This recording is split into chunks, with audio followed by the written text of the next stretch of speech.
Welcome to December 2nd, 2025 City Council meeting, 6 p.m. City Council Chamber, Lowell, Mass. Start with the prayer.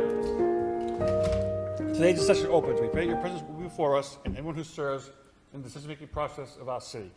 We pray for direction, which will lead our city to be strong and unified. May we continue the legacy of our founders. May we be good at this day that we will make decisions which will be for the good of our city. We also pray for your special blessing on all those who work to transform our city, make it a better place to live and work. Amen. Would you join me to salute the flag? I pledge allegiance to the flag, United States of America, to the republic for which it stands, one nation, under God, indivisible, liberty and justice for all. Mr. Clerk, please call the roll.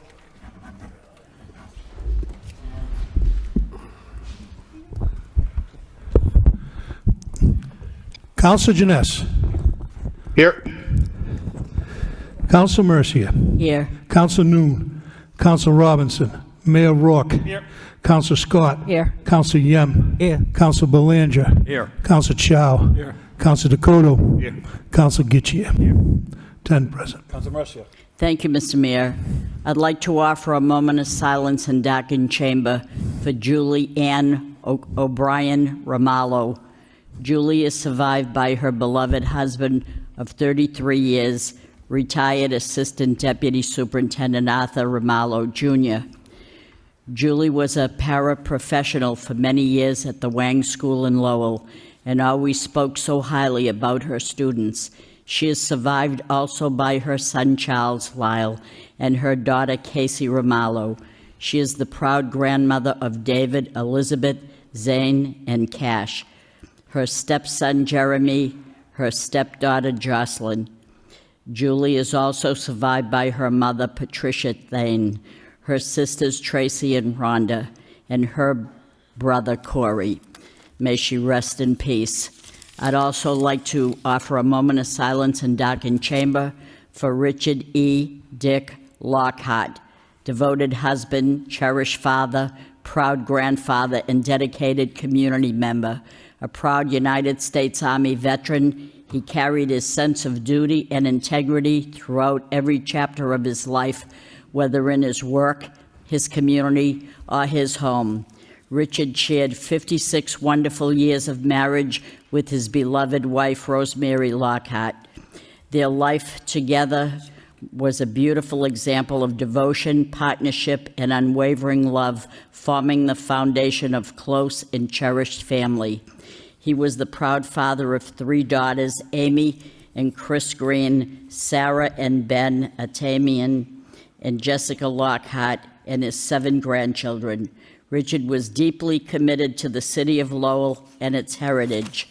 Richard served on both the Lowell Planning Board and the Lowell Historic Board, offering his time, wisdom, and steady leadership to help preserve the community he loved. He was also a longtime and faithful member of both the Scots Charitable Society and Centerville United Methodist Church, where he found fellowship, purpose, and spiritual grounding. His legacy will live on in the hearts of those who knew him. We offer our condolences to his family, relatives, and his many friends. I'd also like to offer a moment of silence in darkened chamber for all those who died since our last City Council meeting. May they all rest in peace. Thank you. Thank you, Councilor. Any others this evening? Mr. Clerk, please darken the chamber.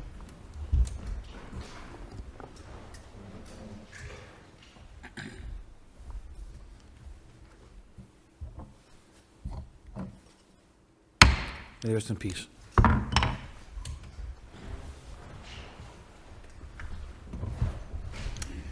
Section 2, Mayor's Business 2.1, Communication from Remote Zoom Participation. Motion to accept the place on file by Councilor Belanger, second by Councilor Charles. All in favor say aye. Opposed, motion passes. Section 3, City Clerk.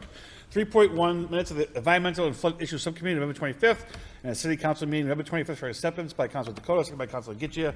All in favor say aye. Opposed, motion passes. We have 5 public hearings this evening, which will wait until 7 p.m. Moving on to City Council motions, 6.1, 6.2, I'll put off for a week, because Councilor Robinson's not here this evening. 6.3, we have Councilor Scott and Councilor Robinson request City Manager to provide a complete 2026 calendar year street sweeping schedule, including dates and routes, seconded by Councilor Yem. Councilor Scott. Thank you, Mr. Mayor. The motion really speaks for itself, but Councilor Robinson and I had both had residents reach out asking, what the regular route, when they go by their home. So if that could kind of be more detailed, I guess, what area exactly they're covering on certain dates, so that if they don't come by, they can contact the, the city to let them know. Thank you. All those in favor say aye. Opposed, motion passes. 6.4, Council Scott requests city manager provide a year-to-date budget update and updated forecast for FY27 budget. Second by Council Mercia. Council Scott. Thank you. Again, it really speaks for itself. If we could get this within the next couple of weeks and possibly refer it directly to a finance subcommittee, that would be excellent. Thank you. All in favor say aye. Opposed, motion passes. 6.5, Council Scott requests city manager work with the appropriate department to have a crosswalk installed in the vicinity of the bus stop at Woburn and Eastern Street. Seconded by Councilor Yem. Council Scott. Thank you. This area has been a concern to quite a few parents. They've reached out to me.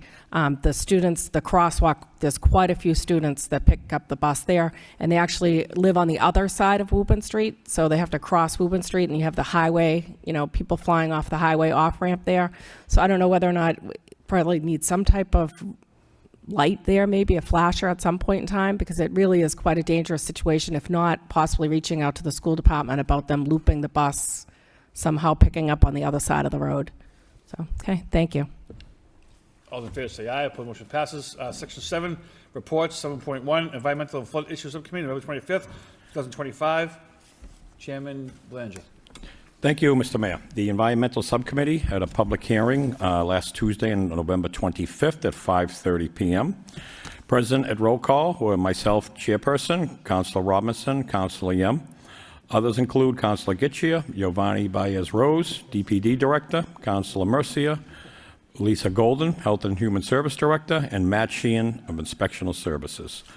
The order of business was the introduction of IPMs into any construction projects throughout the city, and the acronym is for Integrated Pest Management, so that any project throughout the city doesn't result in an infestation to the abutters, and abutters aren't negatively impacted through rodents or insects and whatnot. So we had a very good introduction by a member of the public, Mr. Jim Joyce, who provided information regarding IPMs. Mr. Joyce noted that he was an advocate of IPMs throughout the Commonwealth and used for conversation and permitting purposes in his town of Woburn and other municipalities, which Woburn has integrated this into all their municipal projects. And at this time, it was also noted that they have a 100% voluntary participation rate by developers, which is a very interesting statistic. In my opinion, it should be mandated here, as well as the opinion of the board. Mr. Joyce noted the process begins with identifying the scope of work and what product would work best. Mr. Joyce noted different products could be used in different elements of the project, and that a summary report at the end of the application is needed to see how successful it was. Councilor Robinson noted the language used in the application process and that it was straightforward and could apply to all permitting.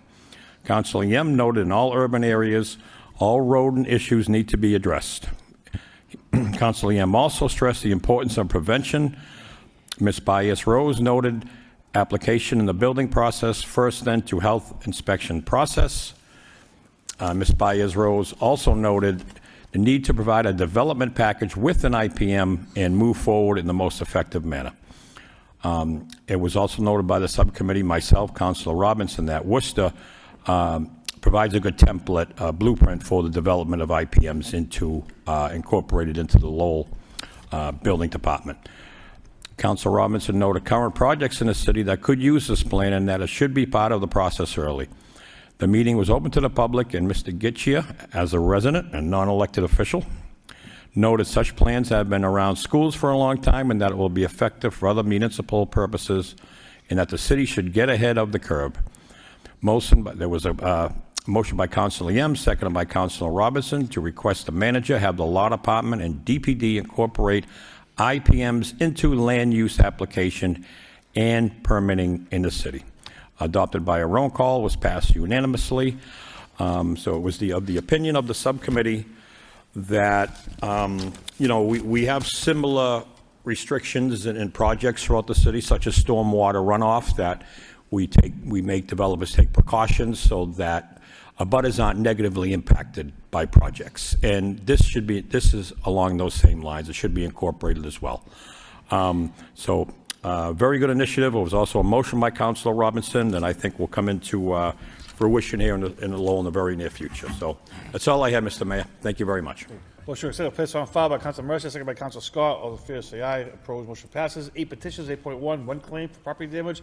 Motion to refer to Law Department for a report recommendation by Council Young, second by Council Belanger.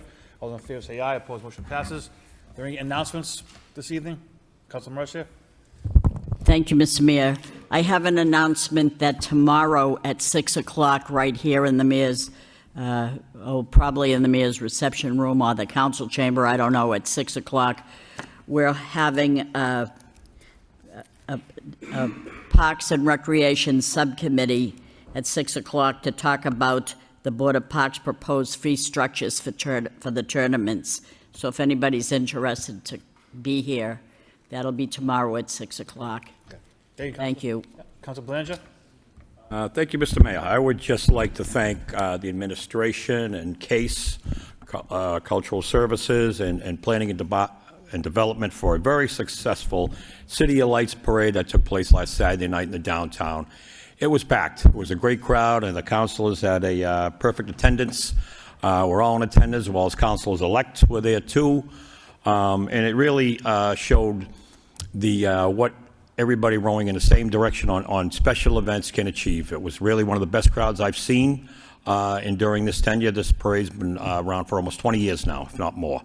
And so I just want to say thank you to the residents that also came out and attended. It's not a success unless we have attendees in the streets, and we certainly achieved that. So, and all the establishments did very well later that night, and that's why the creation of special events is all about.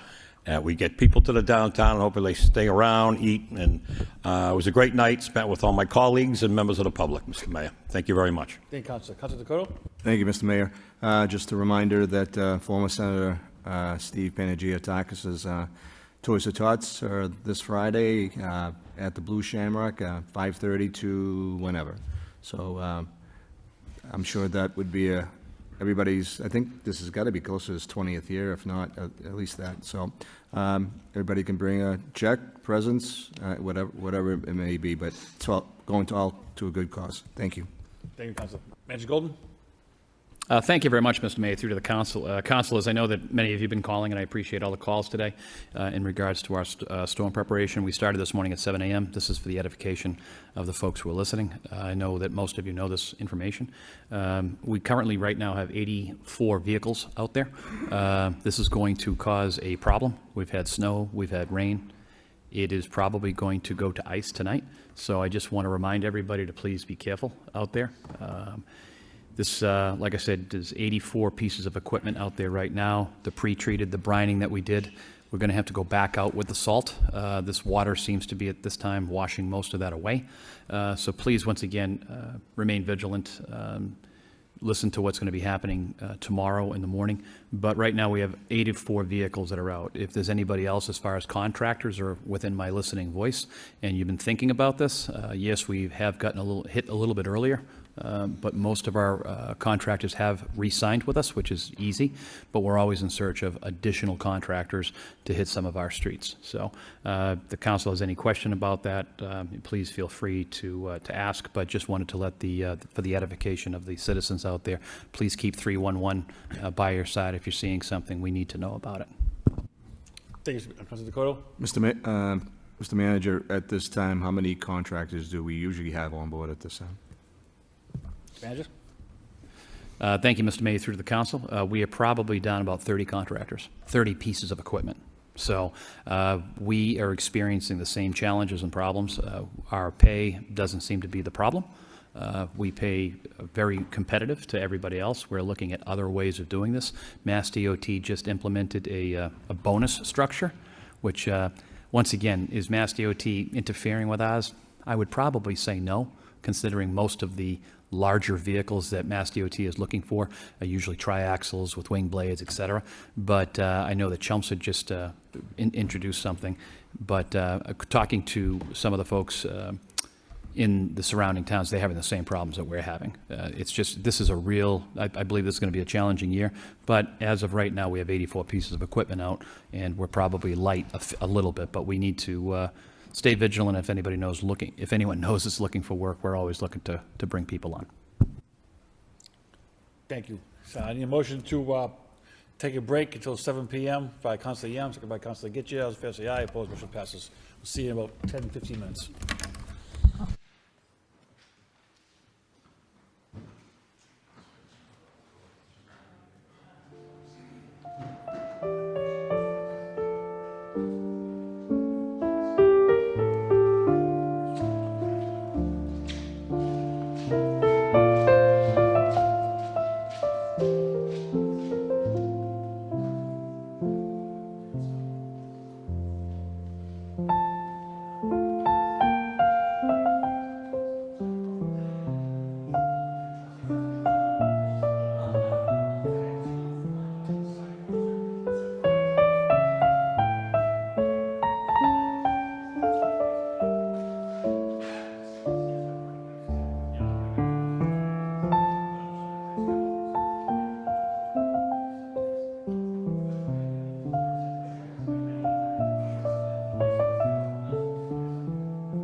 Box.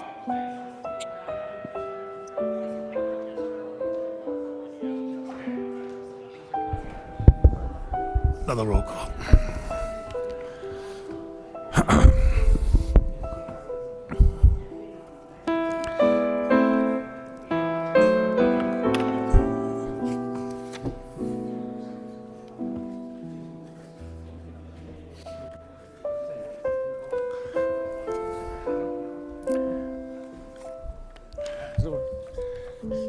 So how is, Welcome back and roll call. it being 7 PM, welcome back to the meeting. Mr. Clerk, roll call, please. Counsel DeJarnes. Here. Counsel Mercia. Here. Counsel Noon. Counsel Robinson. Mayor Rourke. Here. Counsel Scott. Here. Counsel Yem. Here. Counsel Belanger. Here. Counsel Chow. Here. Counsel Dakota. Here. Counsel Getchia. Here. Present. All right, it being 7 PM, we have 4 general public hearings and then 1 utility public hearing. Start at 4.1, a vote for the MRF FY 2026. The second reading by title, adopting the minimum residential factor for fiscal year 2026 to adopt the minimum factor of 0.90116% for the fiscal year 2026, which will shift the share of the levy to the commercial, industrial, and personal property classes. The motion to adopt by Council Scott, seconded by Council Mercia. Roll call. Roll call, clerk. Oh, sorry. Speak, I can't hear you. Oh, Jesus, yeah, go on. Oh, thank you. All those in favor, the meeting will start with those. All those in favor, in favor, in favor. Push the meeting is closed. All those opposition, opposition, opposition. I push the meeting is closed. Councilors, any comments? Council Yem? Thank you, Mr. Mayor. I was asked and I consult with our CFO, and if CFO doesn't mind to explain so people at home, the gentleman who asked me, could hear directly what the MIF is about. Thank you. CFO. Thank you very much, Mr. Mayor, and thank you, Councilor. I'll give a brief overview of the action that the council is taking this evening. So the vote on the agenda is to vote on the minimum residential factor, which is an annual requirement to set the tax rate in Massachusetts.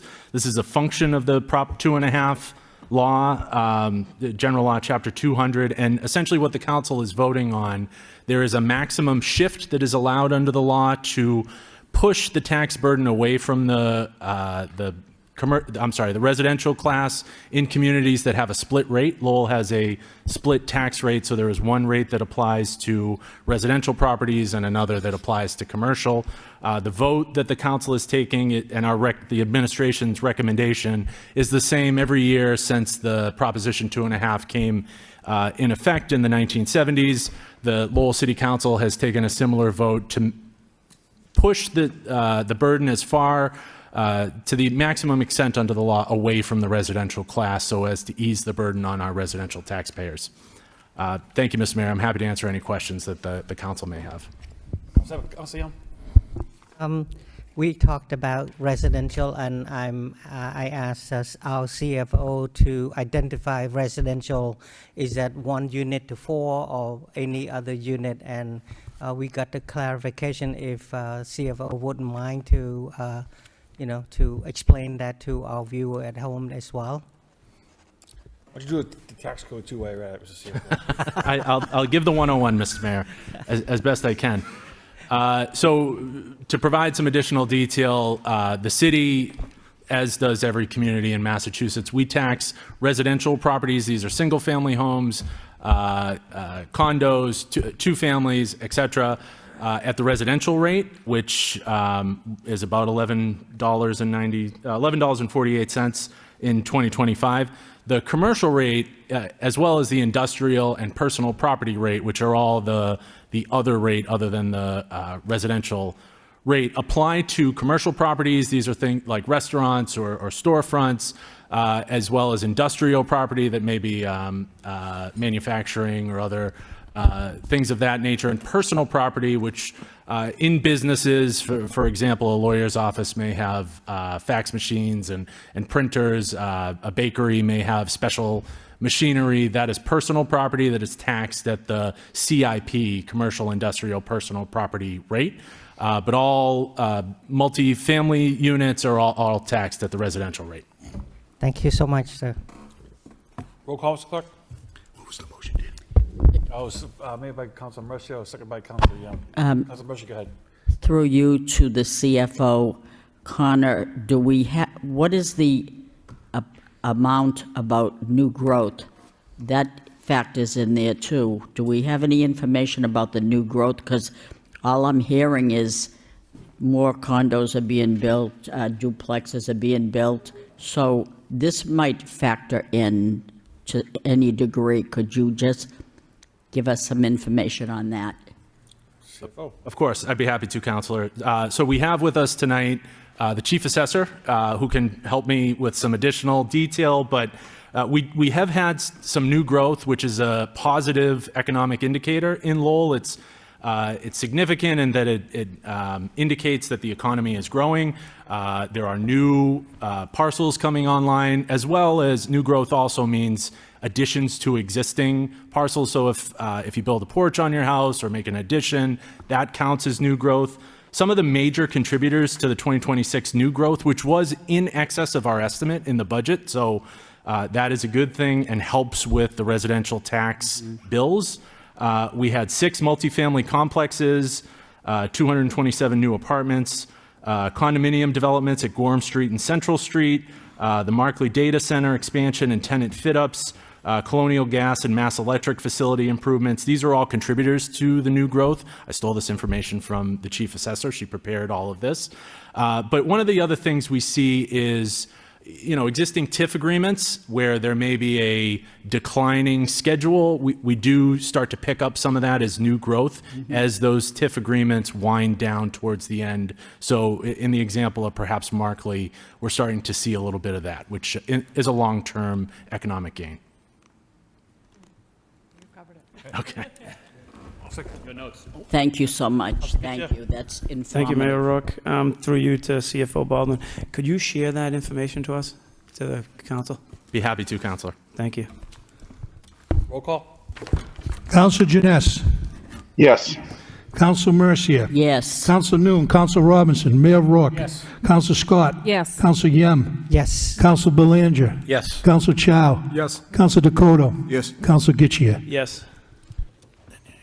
4.2, Allura to amend the Lowell High School project.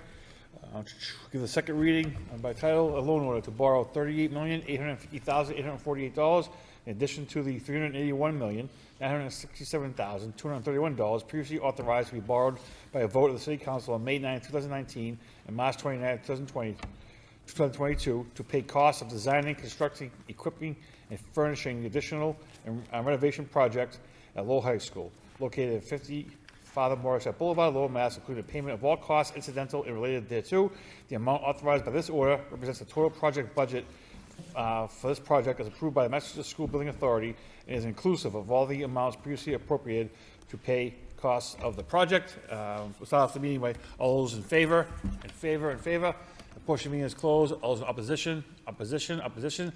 That portion of the meeting is closed. A motion to adopt by Councilor Yam, second by Councilor Scott. Councilor Getchia. Thank you, Mayor Rourke. Through you to the manager or some representative from Skanska or Perkins Eastman, could you tell us how they got to the contingency number of the 14.7 million? Dowd? Yes.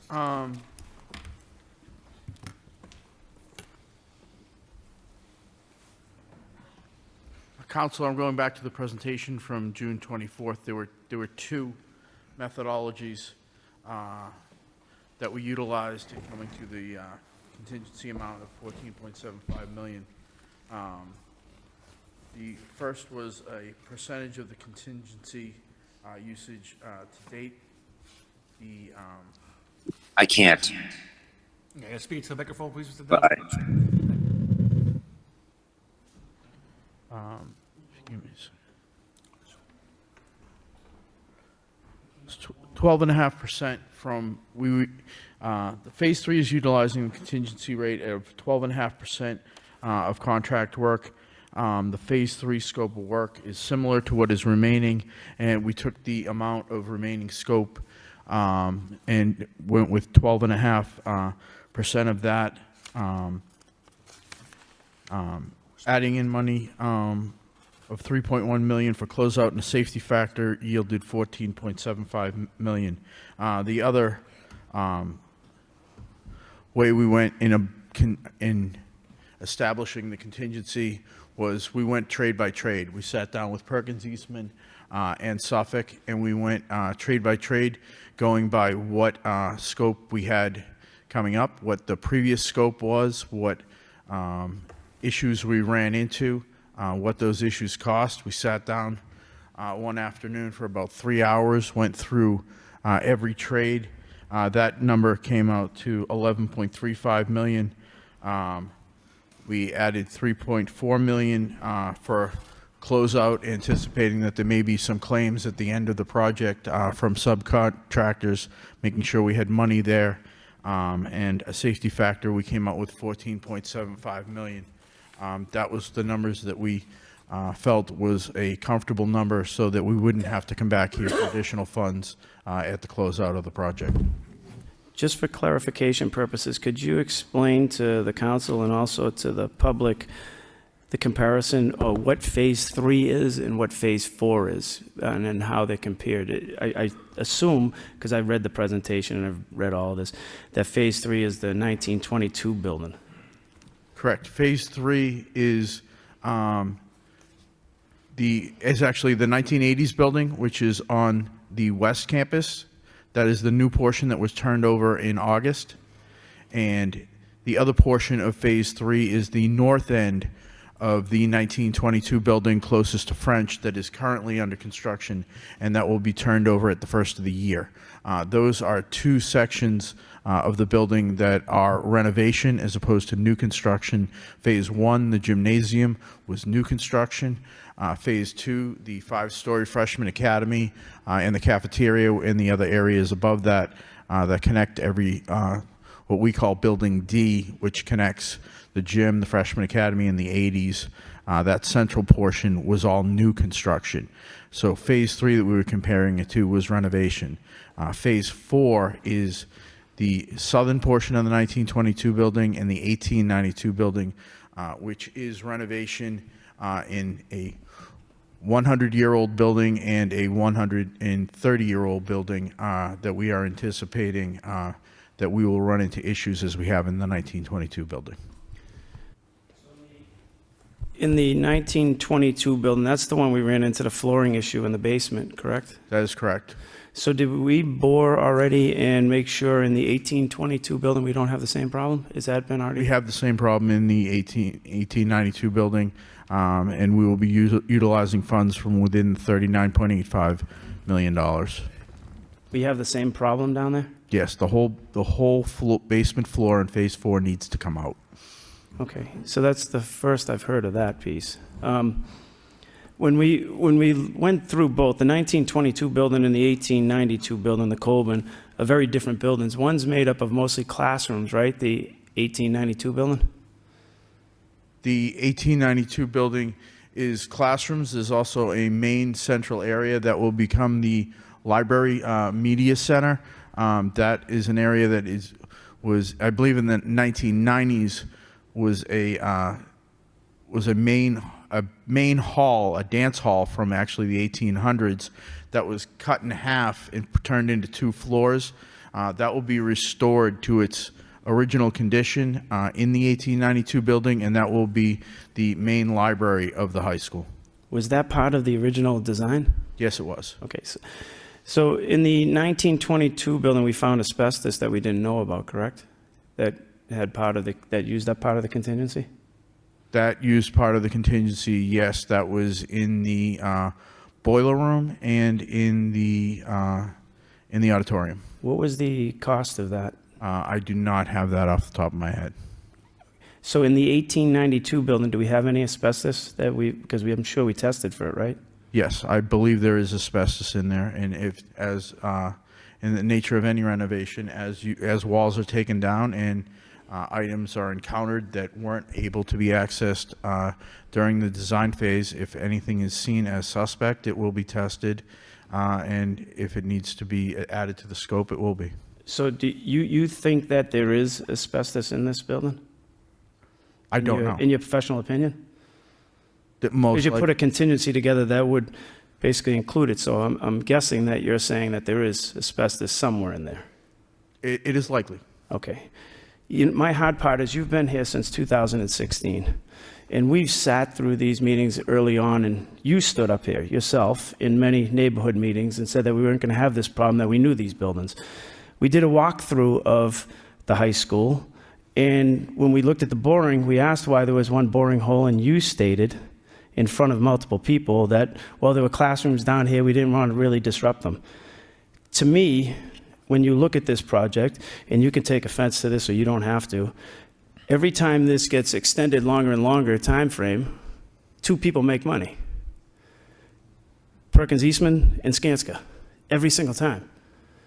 And when we look at this, they're going to get $4.5 million out of this money that's going to go there, or 12% of the construction cost will go to one group, and 10.5 will go to the other. And in the beginning, they sold the public on, look, we are sure we have this stuff. We know this stuff.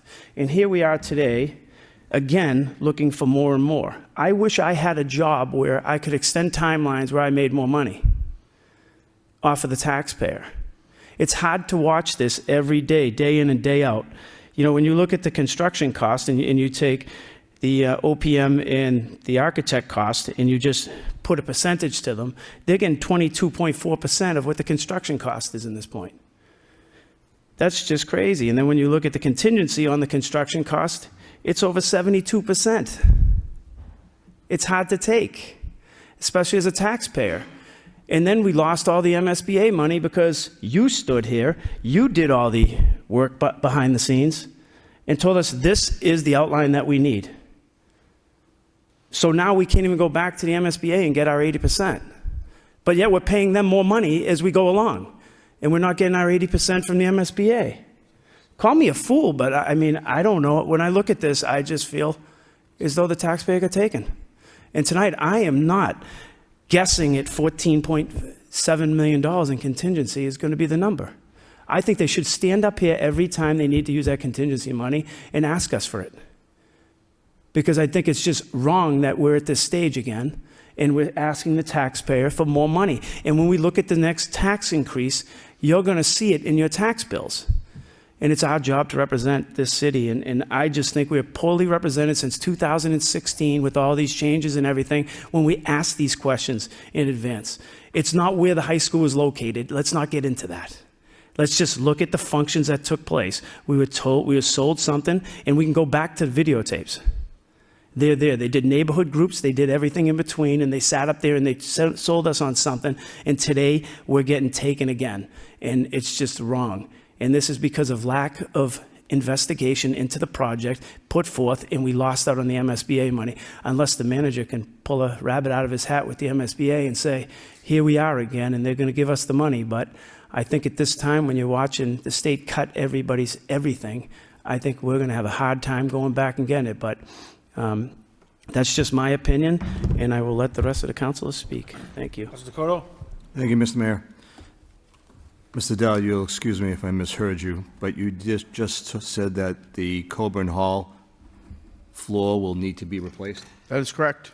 And as Councilor Gitchia said, that is the first that I have heard of it, and I don't think any other councilors have heard this before. And if that's the case, why didn't we know about this?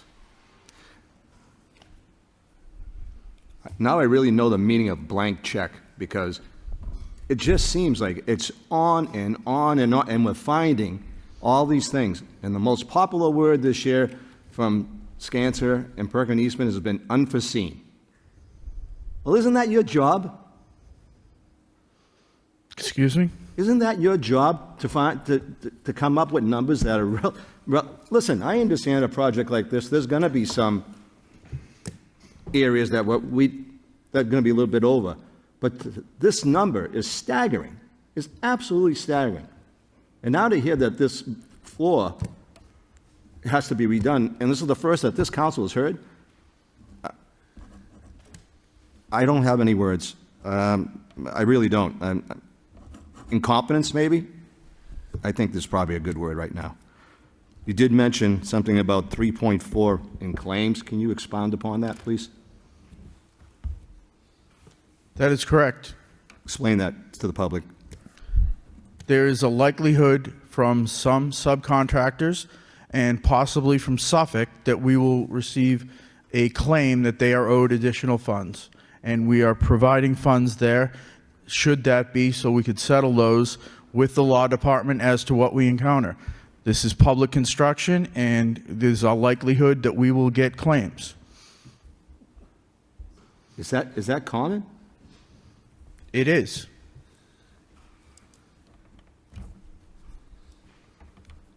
I yield the floor. Thank you, Mr. Mayor. Mr. Brescia? Thank you, Mr. Mayor. Through you to the city manager, when this project went out to bid, was it a bid in such a way that the lowest bidder got the, how did this go? Take me to the beginning when this went out to bid. How did? CFO?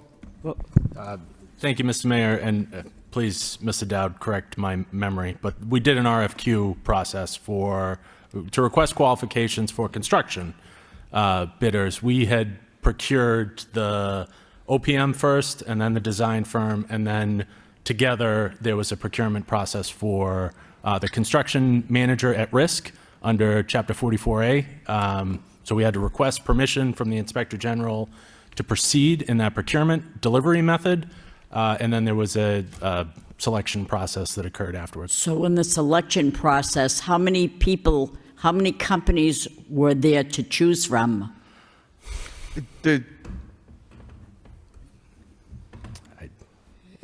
Was there more than one? Yes, of course there were, Counselor. I don't recall the exact number. There were probably 4. And what was the purpose of us choosing this company? Because they were the lowest bidder? I need to... It was qualifications based. Qualifications, So, yes, which means that they should know what they're talking about, right? And they know because of experience, and yet we're coming back time after time for more money. It's just doesn't rub me the right way, because I know, I mean, I don't know, I'm not the qualifying person, but when you talk about 1892 building, I'm thinking a lot of problems. That unforeseen problems or whatever, I don't know, but I'm thinking this isn't the beginning of it. This certainly isn't the end. It's going to probably escalate into be more and more, and we're going to see this scenario again and again. And I don't know how much more we can take of it. Really, I sense the frustration, and I'm really disappointed, to tell you the truth. Councilor Belanger? Thank you, Mr. Mayor. Mr. Mayor, through you to Mr. Dowd, who's still at the podium. Mr. Dowd,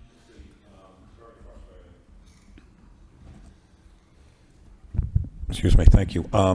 So, all in all, do you think this contingency fund of for approximately $14 million is going to take care of the issues that could arise at the 1892 building, such as the floor, which you already anticipate? So, do you think this is it as far as overages for the remaining of this I project? think it is sufficient, but in the nature of renovation, as I've said before to the SBC and to the council, you never know what you're going to encounter.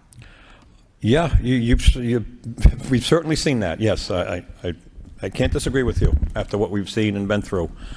But do you believe more could have been done as due diligence to probe into that with those water issues with that canal and a building over 100 years old, and the 1892 predates that? Do you feel more should have been done to With the information that everyone had at the time, I believe they proceeded in a professional manner. Any project, anything you do, you can look back and would you have done something different? Absolutely. But at the time, how we proceeded, did we proceed in a professional manner? With the information we had at the time, we can all be Monday morning quarterbacks and look back on it, but we proceeded professionally at the time that we proceeded. Sure. We're all armchair quarterbacks now, Mr. Dowd. I understand that. But information, to me, is when you bore holes and you probe into these walls looking for asbestos, bore in the floor, look for damage. That's how you gather it. What are you looking for? What was your information? Paper? I don't understand. More should have been done.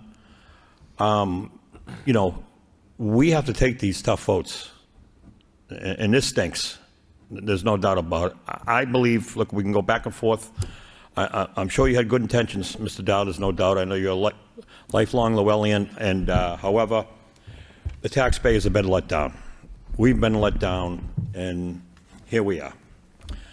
So am I going to support? Yes. Do I have a choice? As far as, yeah, I do have a choice. But as far as reducing educational components in this project, I can't do that at this juncture. I can't. I'm only one vote of 11.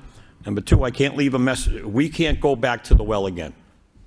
We just can't. This is bad enough as it is. I cannot leave my colleagues who are going to be here in January a mess, or the councilors-elect who are watching in now. They're going to have to make that tough vote as well. So I'm going to support it. I don't like it. I don't like it a bit. That's all I have, Mr. Mayor. Thank you. Thank you, Mr. Mayor. And that's a good lead way from Councilor Belanger. I don't think any of us here like sitting here to review this vote that is about to happen, but I feel like our hands are tied. A lot of us have done construction for our properties, and we deal with contractors before. I don't think we ever seen where the contractors have a free range of coming back and ask us for more money at will, and without questions, and keep on increasing the price and so forth. I thank Councilor Gitchie and Councilor Dakota for bringing some very important point about the budget going from 11 million to an additional 3.5 million just to add on, fees like that. All of us here is just very, very surprised by how much of an increase this cost, and we're facing difficult times in our city. A lot of the budget, a lot of funding, a lot of grants been cut to our city. A lot of needed services a lot of families in the city are crunching, the numbers to make the bills work.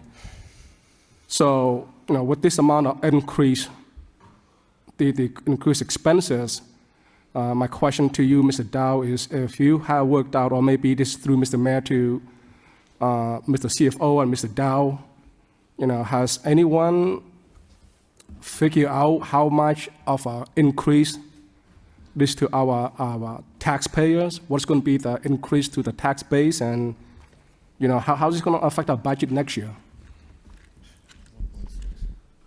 Who wants it? Mr. CFO? Thank you, Mr. Mayor, and thank you, Councilor, for the question. We have analyzed the impact budgetarily and on the tax bill. So on a $39 million loan order, the estimated annual debt service at about 4.5% interest would be $2.5 million a year. Now, it's important to note that there is still debt service coming online from the original loan order and the amended loan order, although that was sort of washed out by the state grant. So over the next 3 years, the taxpayers will see essentially the full impact of the debt service coming online, with the amount specifically related to the $39 million in $2.4 million a year for 30 years if we issue the debt for 30 years. So that's about we've mentioned this and talked about this before, somewhere in the neighborhood of about $1.6 million per year. We'll build the levy up to absorb that debt service. So, Yeah. Per year, I'm sorry, 1.6% per year for the debt service over the next 3 years. so it's going to be 1.6% over any tax increment that we're going to have. That's right. Mr. Manager, go ahead. Yep, correct. So by 2026, we have $7.4 million. By 2027, which we're anticipating 11.5. So what we've been talking about, I believe it was Councilor Robinson that brought this off, and I like his term, off the rip. When we come to set the tax rate in FY 27, which is July 1st of this year, the first 1.6% is going to be for the high school. In the subsequent 2 years, it's going to be approximately 1.6. And I say approximately because it compounds and goes up. That's correct. Now, there's a reason for that. This has been going on, remember, since 2014. And all of this debt is what I call backloaded. So all of the debt coming on is going like that, is coming up, right? Hindsight, could we have increased the tax rate over the years, starting back in 2014, by 0.5% every year to pay this debt? Hindsight's 2020. We could have, but we didn't.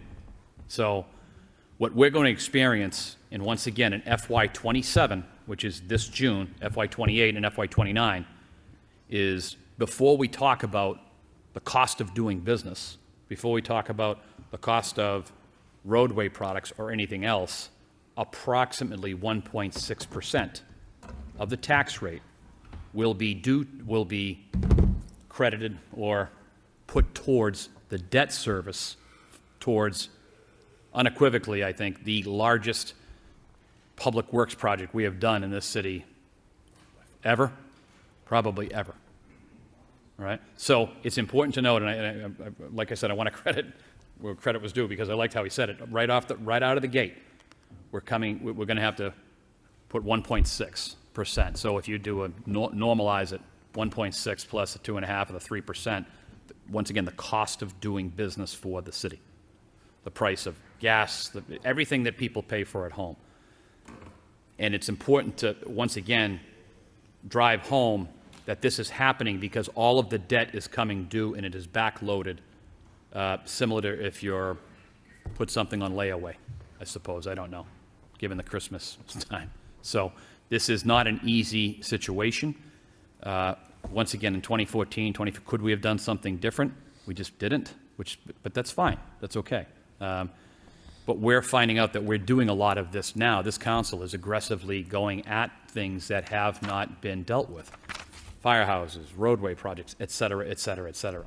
So I hope that answers your question, Counsel. I believe that's where you're trying to go with that. thank Because you, I don't Matt. want I don't want I don't want the public to be shocked when they see, that number.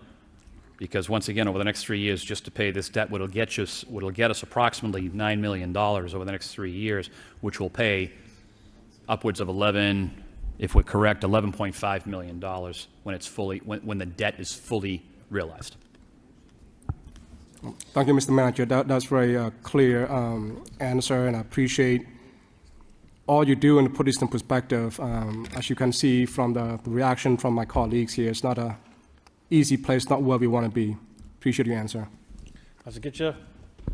Through you to Mr. Dowd. Mr. Dowd, when did we find out about the 1892 floor that needed to be replaced? July 24th. So then that money's coming out of the contingency, right? Correct. So what would the cost be? The cost is $2 million. We also have savings in some other areas that we're realizing through negotiations. But you're saying we're going to get sued for whatever we negotiate out of that, so that could eat I up don't the know what the subcontractors or Suffolk Construction possibly is going to come back at us for. Well, that wasn't the question. The question was, you have money in this hand, but this hand could be taken somewhere else. So that was more of the question. But so when you came in back on June 24th and you gave us this nice presentation that said the construction cost was going to be 20 million, your cost was going to be 2.4 because you get a percentage of the construction cost, and the architect's cost gets a percentage of as the money runs up, and now the contingency gets taken out of that also. So at that point, you didn't even know that floor is going to come out of that contingency, correct? That is what we were provided with from the consultants. We do not get a percentage of construction. We provided an hourly quote, and we also took $200,000 off of that quote as a goodwill gesture to the city. We do not get a percentage of what the construction is. That is incorrect, Council. So then how do you get paid off of this? You're getting $2.4 million over what you first asked for in the beginning because the time frame was extended. So you're getting more money either way, whether it's percentages, whether it's whatever it is, it's $2.4 million. I'll give you $200,000 if you give me 2.4.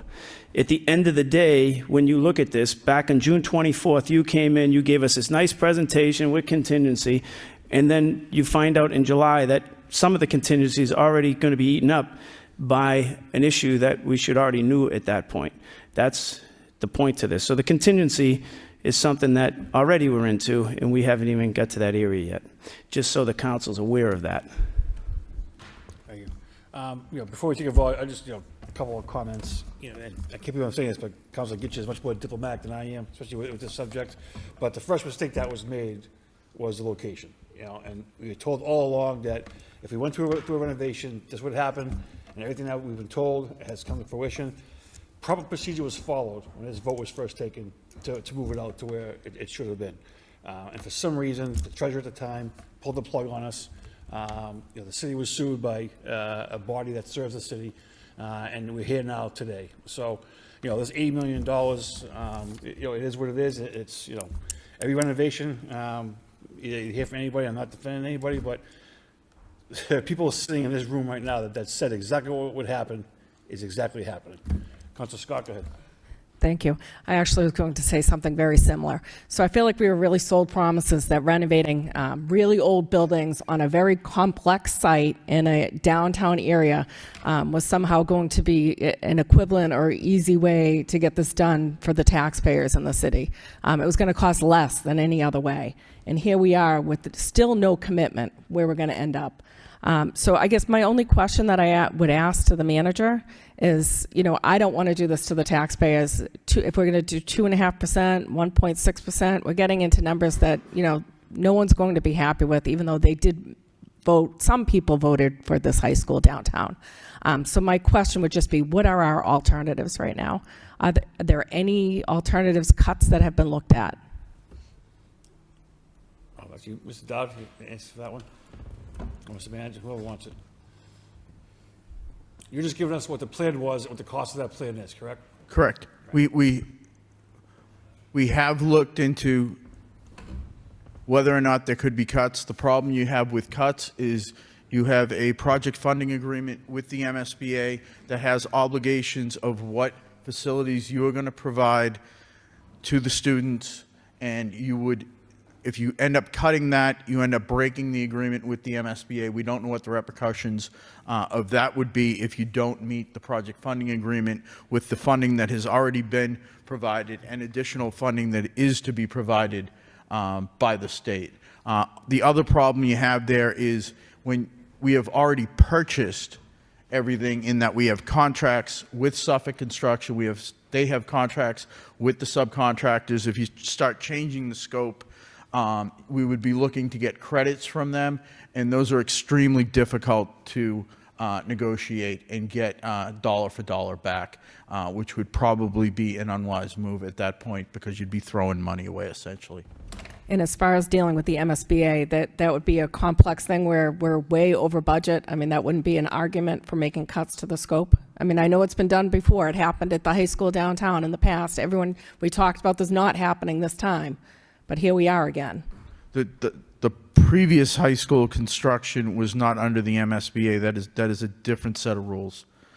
Mr. Manager? Thank you. Thank you, Mr. Mayor, through to the council. I think that Mr. Dowd went right where I was going to go. Back in 2014, essentially, when we told the MSBA what we're going to do, it might have been 2016, for us to go back in and change that could have ramifications. I think Mr. Dowd was a little bit more eloquent in the fact that some of this, trying to claw back some of this would be a problem and could be financially detrimental to the city at the end of the day. I got to be honest with you, Mr. Mayor, I thought you described it better than I'm describing it now. So. Quick clarification, Mr. CFO. So we are reimbursed at 62%. Is that what it was? Thank you. Mr. Mayor, the effective reimbursement rate does come in around that percentage. The way that they execute the agreement is at 79% eligible because of the points that we get, but it's on reimbursable costs. There are certain costs that are ineligible, certain site costs, and then there's a cap on the square footage cost. So when you take all of that into account, you are very close on your percentage, but it doesn't work out to the almost 80% that we often discuss. It's closer to 65, 70%. We had similar at the school committee meeting, similar discussion. Councilor Getcha, anything else? I just want the council to understand, 8 years ago, the same person stood here and told us that we were good and it wouldn't be this where we are today. And today, here we are. They told us they went through everything, there were going to be no issues, and here we are. And the public got taken. Roll call, Mr. Clerk. Counsel Janess. Yes. Counsel Mercier. Reluctantly, yes. Counsel Noon, Counsel Robinson, Mayor Rourke. Yes. Counsel Scott. Yes. Counsel Yem. Yes. Counsel Belanger. Yes. Counsel Chow. Yes. Counsel Dakota. No. Counsel Getchia. No. 4.3, ordinance to amend Chapter 266, electric vehicles, for the second reading by title. An ordinance amending the Code of Ordinances of the City of Lowell, Massachusetts with respect to Chapter 266 entitled Vehicles and Traffic by amending Section 266-132 and adding a new Article 15. All those in favor? In favor, in favor? Portion of meeting is closed. All those opposition, opposition, opposition. The portion of meeting is closed. Motion to adopt by Council Dakota, second by Council Mercia. Roll call, Mr. Clerk. Counsel Janess. Yes. Counsel Mercier. Yes. Counsel Noon, Counsel Robinson, Mayor Rourke. Yes. Counsel Scott. Counsel Yem. Yes. Counsel Belanger. Yes. Counsel Chow. Yes. Counsel Dakota. Yes. Counsel Getchia. Yes. 4.4, another ordinance to amend Chapter 28, Lowell Cultural Council. We're the first reading, second reading by title. Thank you.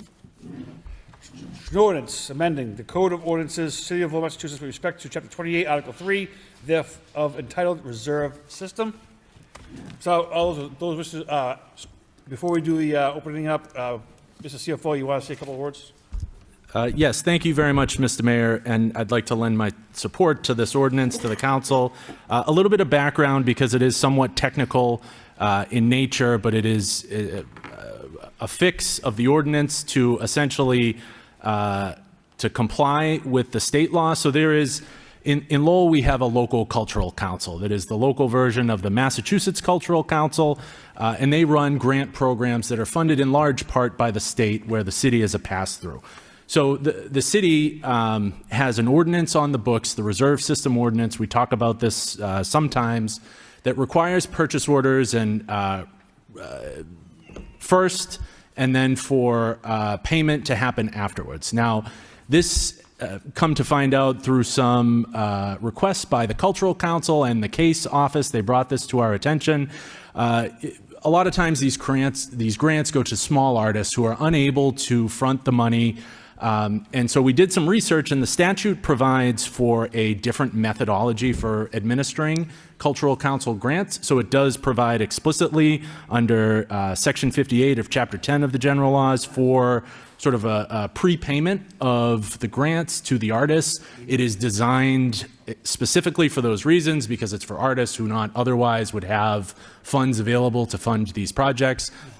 So in order to change the ordinance to allow for this process to happen locally, we have to make an amendment to the ordinance. And that is what we're recommending to the council today. It carries the endorsement of the Lowell Cultural Council, as well as the administration. We think this is a way to affect more art in the community and make improvements in the cultural economy.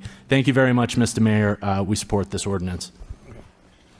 Excellent. So we'll start off with those who wish to speak in favor. In favor, in favor.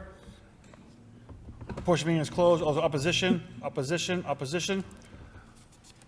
That portion of the meeting is closed. Motion to adopt by Councilor Gitchia, second by Councilor Yem. Any questions or comments? Councilor Yem? Thank you, Mr. Mayor. I really fully support this amendment because it's our CFO mentioned it, and I believe that this will alleviate some of the barriers for small cultural organization or individual who otherwise would not have money to put up front and then reimburse it back. And this is it's long overdue to strengthen our cultural communities.